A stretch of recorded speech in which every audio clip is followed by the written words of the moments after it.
Systems, and this video is all about 15 life lessons or 15 tips of life of my 51 years of experience on the planet. So the first one is a must, is that you must learn to love yourself. No one will love you as much as you love yourself. And if you can't love yourself, you can't really get love from other people.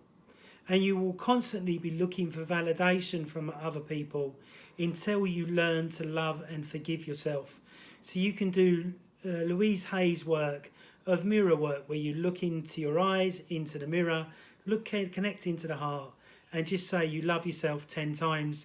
If you start crying, then you know that you can't. And if I do muscle testing on you, I would find out whether you love yourself or not. Give back more.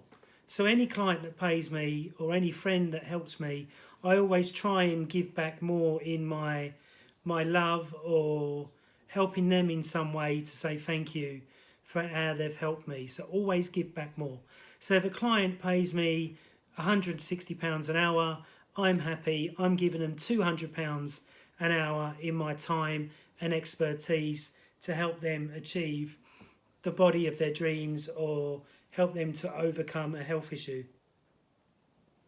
Never judge a book by its cover. Now, I used to be an ex-doorman working on nightclub doors, and I've seen the skinniest guy knock out the biggest guy. So never ever think to yourself, oh, because I've got lots of muscle, I can take anyone on. Never ever think that. Always think, well, he's a little guy, he might rabbit punch me and it's all over. You just don't know. So never judge a book by its cover. The amount of times I've judged somebody and thought this about this person and been totally fucking wrong. So never ever judge a book by its cover. So that was number 3. Number 4 is be you in life. So many people, I've got lots of haters and I've got lots of lovers. And the lovers outweigh the haters. Okay, does that make sense? So never worry about what people think of you. I couldn't give a fuck whether you like me, whether you hate me, or whether you want to shag me. It doesn't really matter to me. Yeah, if you hate me and you tell me that you hate me, I will love you and respect you more for you being so honest. Sometimes I call people a cunt. And when I'm calling you a cunt, it might be in jest, me having a laugh because I like you, or it might be me going, you're a fucking proper cunt, I don't like you. Okay? If I was to say to you that I don't like you, I'm genuine, 100% genuine, that I don't like you. There's something in your auric field that's putting me off. But then I've said that to people before and they've become best friends. So, Robin, if you're watching the video, he'll probably be pissing himself now. So always be you, number 4. Number 5, don't fucking lie to people. Like James Smith. So don't lie to people. Like he said to me, he'd block me on... He doesn't block anyone and he blocked me on TikTok. So don't ever lie. Just always be... people don't like me because I'm honest and brutal with my honesty. And I always lower the tone in comical situations. That's just me. If you don't like it, fuck off. Okay, so don't lie, number 5. Number 6. Always pay your debts in life. So if you owe somebody money, pay them back. So I've got 2 amazing mates that lent me huge amounts of money. I paid them all back completely. So I can feel good at night and sleep well at night that I don't owe anybody 1 penny. I'm in no debt whatsoever. And it's a great, great feeling in this time of economy when all these businesses are going under, from where they overspend, overpromise, and think that they're the dog's bollocks when they're not. Okay, so always pay your debts. That was number 7. Number 8, study every day. So I try and read a chapter in a book, or I might listen to an audio on YouTube, or I might be planning something like my 3rd book. So I've done my 1st book, which was the Veals Beauty Bible. The 2nd book was Holistic Health for Proper Geezers, Classy Ladies. Get the body and fitness you want. You can get it for £6 on Amazon if you want to buy it. And if you do me a great book review, you will get a free program off me worth £120. So you can think about that.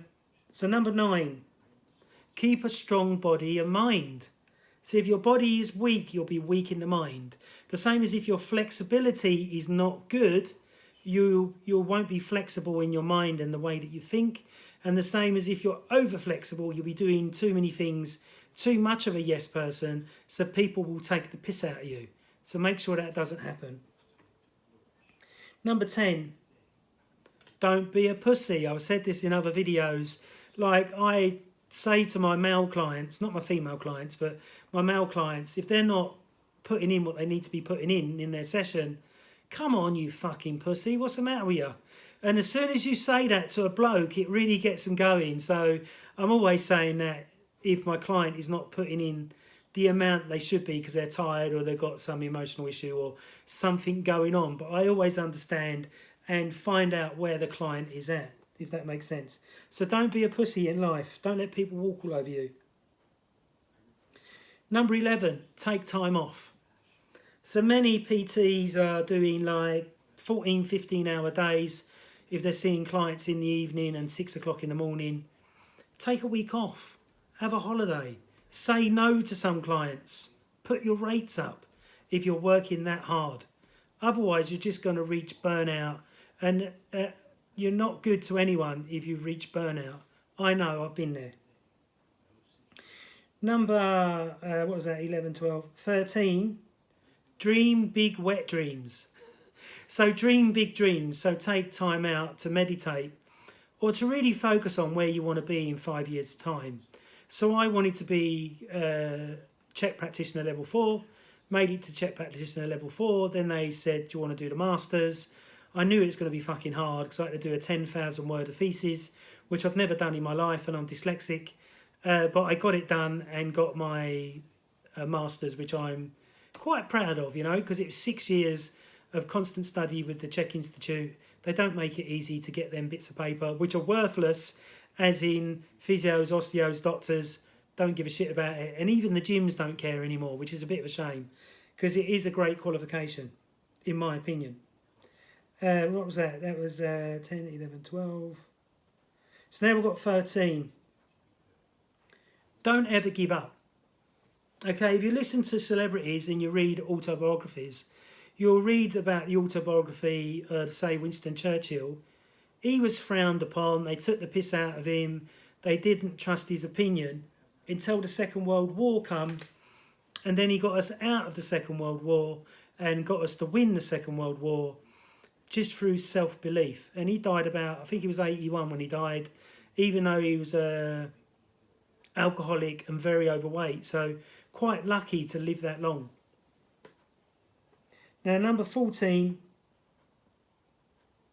is don't let anyone rule you. So there's a lot of narcissist idiots out there, and I've met a few in my time, and they try and dominate you and try and belittle you and try and make you feel weaker than them.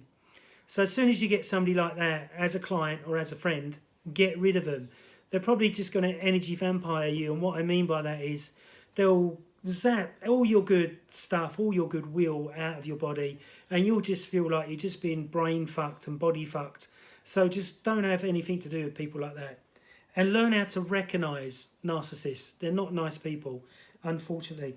And it's probably a medical condition which they've got, but they're very, very manipulative and very, very, you know, push you away from your friends and your family. And they're getting a buzz out of that, which is really fucking sad, isn't it?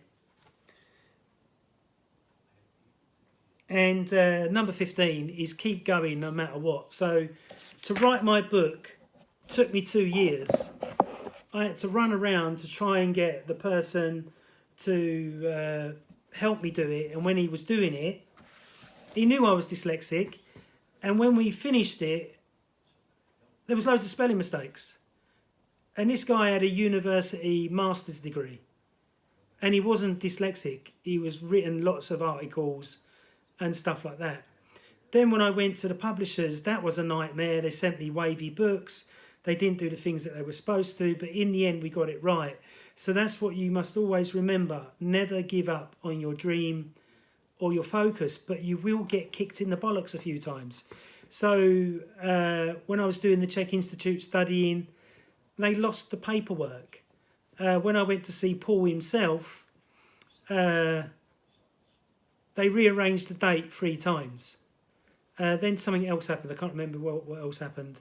But everything seemed like it was against me. But in the end, I ended up spending, most of level 4 with Paul, and spent a day with him as well, which was magical for me. To be with my, the guru that you've studied with for 6 years. Cost me a lot of money, £3,000 for a day, but it was well worth the money. Plus he'd done lots of other extra stuff. So remember that life will kick you in the testicles, but you've just got to put that box on, what footballers wear, or MMA fighters, so they don't get kicked in the nuts, or they don't feel it as much, to protect yourself. And always dream big. And if you come across people saying, "Oh, you won't do that. Oh, you won't achieve that," just tell them to get lost and just stay focused on where you want to be, what you want to do.